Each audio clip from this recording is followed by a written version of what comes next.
Short, sweet, and to the point. Like the video, subscribe, and hit the bell down so the goals to the 13-month series doesn't get you and you can stay notified. I'm trying to do this really quickly while the guys who are fixing my bathroom are on like a lunch break because they're making so much noise. But I want to preface by saying this. I want to say that impartially, objectively, and me being as unbiased as I can be, I don't particularly think this was a good chapter of Tower of God. I actually think it was pretty bad. But it was my favorite chapter of the year for a few reasons. First of all, it was the one with the most to talk about. I actually had something to sink my teeth into. Like, all right, you have Aguero talking about how White's power affected IU, the sweet fish. You had the line about the Arc Librarians or Librarians all being passages of text and getting a characteristic from the family head. What the hell is going on with Dumas and Dumas's inner world and the real version of him that has feet? Is he using some type of pain gimmick where he's controlling that automaton Dumas body and that's where his real body is? Does the armor work exactly like Caracas? What exactly did Aguero just do? And why? And I like that the sweet fish can give it and take it away, but it looked like he almost stole his life. Like he just made Dumas plop and one-shot him. Bam getting ragdolled and like flung around to me was funny because it's fake tension, and I know Bam is fine, and if he uses his full power, he'll be okay. And I'm like, bro, you're using one thorn. You're not even using as much energy that you used against White. Like, it's just so funny to me. Then Aguero and Rack had these lines where I'm like, who do you guys think you are? Rack talk about, oh, my spirit will find this heart. And I'm like, you suck. What are you talking about? And Aguero's like, man, why'd you come here? No, get away. I can handle it myself. Like, no, you can't, nigga. You need the help. Like, why are you fronting? Like, it was just so funny to me. So ultimately, from top to bottom, overall, I was entertained. But yeah, it was messy. There was a lot of leaps of logic that you would have to do as a fan for you to take this at face value and be like, it's so cohesive and seamless and it makes sense. It doesn't. It doesn't make sense. But hey, man, at this point, I kind of expected with this series, but I do want your guys' opinion on the various things that happened. I know a lot of you guys are Aguero haters. I know he just started casting Harry Potter Wingardium Leviosa spells, but because I don't think it's nonsensical that Aguero was able to maybe use this. I think he's one of the smarter regulars, him and Shibisu. But because we've seen him power up White when White was getting all the souls from all the dead bodies through the war, right? Well, when they're breaking through the first defensive wall, I believe, in season 3.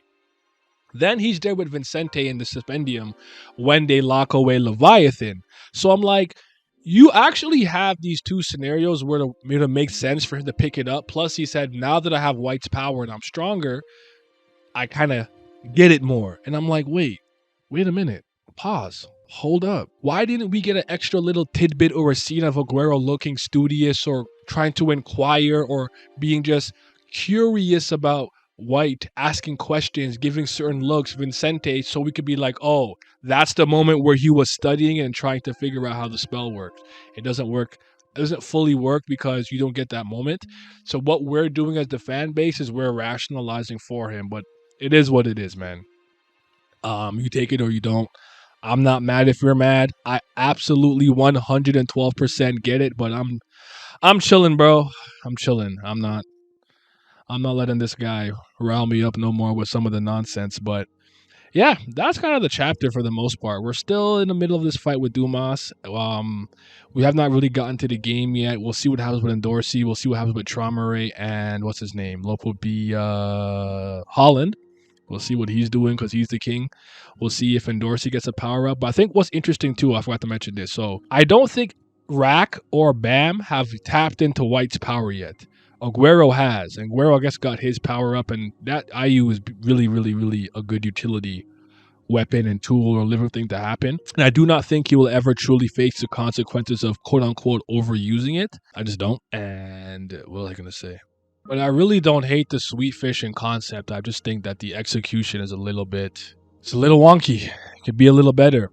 I want to see what White's power has done to Rack if we haven't already seen it. I believe that Rack's form was something he could always do, but I'm wondering if White's power up accelerated his ability to tap into that form. Let me know what you guys think. If you think I'm tripping or not, I'm not saying that I'm right about this. I'm not entirely sure.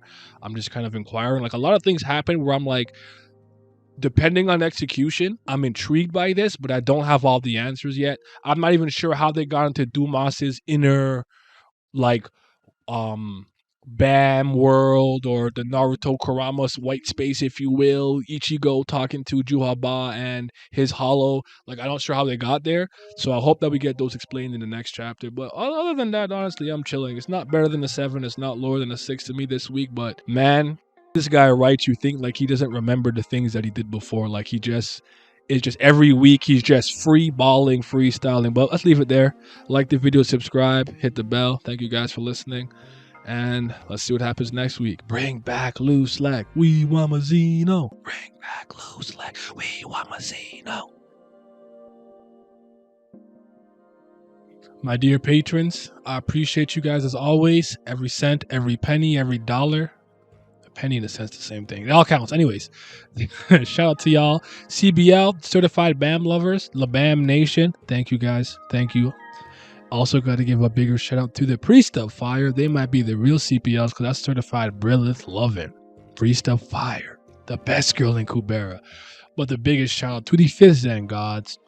A humongous shout out to Zyler Scotty, Zodiac Nemiko, Zachary Cooper, Rick Mazzino, Tino Brown, Ticos, Simi, Scobe, S, Revenant, Naz Riley, Lucky Roo, Lazy Dragon, Big Katan, Johnny Rogers, Jay, Huey, Fairs, Childish Nujabes, Andrew, and Big Abdel. Your support is greatly appreciated. Appreciated? No, I can't even speak. Anyways, thank y'all. Goodbye.